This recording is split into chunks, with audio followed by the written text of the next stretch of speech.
शुरुआती दौर है, छोटा बजट है इसका, और सरकार आने वाले दिनों में इस बजट को बहुत बड़ा करेगी। इसी तरह से बड़े पैमाने पर इस स्टेडियम का निर्माण होगा।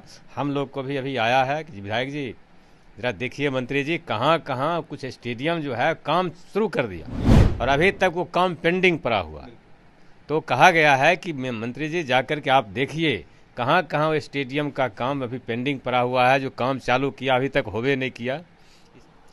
नमस्कार, मैं प्रिंस कुशवाहा, फर्स्ट बिहार झारखंड देख रहे हैं। देखिए, खेल मंत्री सुरेंद्र मेहता बनाए गए हैं। बात करेंगे सुरेंद्र जी, बड़ा जिम्मेवारी मिली है, कैसे देखते हैं इस जिम्मेवारी को? देखिए, पहली बात तो ये जान लीजिए, भारतीय जनता पार्टी ने जिस सोच के साथ हमको ये जिम्मेवारी दिया, उसके लिए तो हम भारतीय जनता पार्टी का शुक्रगुजार हैं कि हम जैसे गरीब के बेटा को इतनी बड़ी जिम्मेदारी मिली है। और निश्चित रूप से जो जिम्मेदारी मिली है बखूबी उसको सरजमीन पर उसको उतारने का काम करेंगे और मुस्तैदी के साथ इस विभाग में कैसे बहुत बड़ा परिवर्तन हो, ये विभाग कैसे धरती पर लागू हो, आम लोगों के बीच, आम युवाओं के बीच ये कैसे जाए, इसके लिए हम लोग काम करेंगे। देखिए, खेल को लेकर बिहार में जो कि जितनी व्यवस्था चाहिए, स्टेडियम होनी चाहिए, फुटबॉल के लिए होना चाहिए, तमाम ऐसे खेल हैं जिसकी व्यवस्था होनी चाहिए, वो काफ़ी लचर उसकी व्यवस्था है। उसको कैसे लेते हैं चुनौती को? देखिए, अभी ये एनडीए की सरकार पहली दफ़ा इस विभाग को बनाया है और उसका पहला मंत्री हम हैं। और बड़े पैमाने हम लोग गांव देहात में देखते हैं, बच्चा लोग को खेलने का जगह नहीं है, ज़मीन नहीं है फील्ड के लिए। तो सरकार तय किया है कि हम ज़मीन अधिग्रहण करके पंचायत में, प्रखंड में कैसे फील्ड का निर्माण, ग्राउंड का निर्माण कैसे हो, इसकी सही सरकार तैयारी कर रही है। अभी तो शुरुआती दौर है, छोटा बजट है इसका, और सरकार आने वाले दिनों में इस बजट को बहुत बड़ा करेगी और बड़े पैमाने पर पूरे देश में नरेंद्र जी मोदी जो खेलो इंडिया का जो गठन किए हैं, उस खेलो इंडिया के तहत बड़े पैमाने पर पूरे देश में प्रखंड, गांव से लेकर के जिला तक, प्रदेश तक बड़े पैमाने पर इसका काम होगा। और अभी भी बड़ा बड़ा कई एक स्टेडियम बन रहा है, ये पटना में ही बन रहा है, मुंगेर में बन रहा है, भागलपुर में बन रहा है।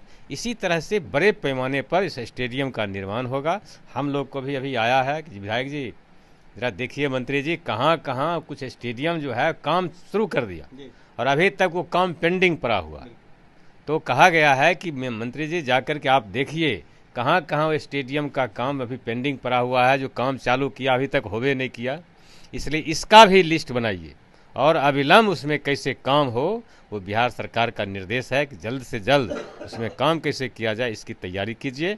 और बड़े पैमाने पर गांव से लेकर पूरे नीचे से लेकर ऊपर तक इसको बड़े पैमाने पर देखा जाए, ताकि आने वाली पीढ़ी जो है, ये युवा वर्ग इस खेल में इंटरेस्ट ले और इससे देश का, राष्ट्र का कैसे विकास हो, कल्याण हो, इसकी तैयारी चल रही है। आपने कहा कि खेल विभाग का बजट छोटा सा है, लगभग 200 करोड़ का है। क्या चाहते हैं इसमें? आप मांग करेंगे सरकार से कि इस बजट को बढ़ाया जाए? जरूर, हम लोग कल कैबिनेट की बैठक है, हम सरकार में इस चीज़ का मंथन होगा कि इस बजट को बहुत बढ़ाया जाए आगे, ताकि इसलिए कि हर गांव में इस बजट से तो कुछ होगा नहीं, लेकिन सरकार की भी समझ है। माननीय इस सरकार के मुखिया माननीय नीतीश कुमार जी, सम्राट चौधरी जी, विजय कुमार सिन्हा जी जो डिप्टी सीएम है दोनों, और मुख्यमंत्री जी के नेतृत्व में जो कल बैठक होगी, उसमें बड़े पैमाने पर विचार होगा, कई एक मुद्दों पर विचार होगा। और सरकार प्रतिबद्ध है कि हम इस खेल के क्षेत्र में आमूल-चूल परिवर्तन कर दें और गांव देहात चारों तरफ बच्चे लोगों को खेलने की व्यवस्था हो। और जान लीजिए, इस खेल मैदान के अभाव में, ग्राउंड के अभाव में बच्चे लोग दौड़ने धूपने के लिए नहीं जाते हैं, और सिपाही भर्ती में अन्य तरह के जो कार्यवाही होता है उसमें वो पिछड़ जाते हैं। इसलिए सरकार का समझ है कि हम इसको बड़े पैमाने पर कैसे विस्तारित करें, कैसे इसको धरती पर, सरजमीन पर उतारें, इसकी तैयारी चल रही है। तो आपने सुना, नए नवेले बने हैं खेल मंत्री, पहली बार मंत्री बने हैं सुरेंद्र मेहता। इन्होंने साफ तौर पर कहा कि सरकार को जो बजट है उसको बढ़ाने की और आवश्यकता है, क्योंकि इतनी बजट में सब कुछ होना संभव नहीं है। इसी तरह तमाम खबरों के लिए हमारे साथ बने रहें। आप फर्स्ट बिहार झारखंड देख रहे हैं। पनोरमा ग्रुप, जो सोचता है वो करता है। ये लो मुंह मीठा करो, आज मैंने अपना जॉब छोड़ दिया, अब हम पूर्णिया वापस जाएंगे। जॉब छोड़ दिया है? मतलब ये घर कैसे चलेगा? हम करेंगे क्या? और माँ बाबूजी क्या बोलेंगे? इसलिए मैं एक और मिठाई का डब्बा लाया, अपने बिजनेस के लिए लोन अप्रूव हो गया। अरे लोन अप्रूव हो गया वो तो ठीक है, लेकिन पूर्णिया में हम रहेंगे कहाँ? अपना घर भी तो नहीं है वहां। इसलिए तो एक और मिठाई का डब्बा अलग से लाया हूं। हमने पूर्णिया में घर ले लिया है, पूर्णिया के ई होम्स पैनोरमा में। पूर्णिया में पैनोरमा ग्रुप लेकर आए हैं ई होम्स पैनोरमा, बड़ा घर, आलीशान जिंदगी और अत्याधुनिक सुविधाओं के संग। अरे अरे, अब क्यों मुंह मीठा करवा रही हो? क्योंकि हम घर वापसी जो कर रहे हैं। घर वापसी की खुशी पूर्णिया में ई होम्स पैनोरमा के संग। E homes panorama, luxurious lifestyle redefined.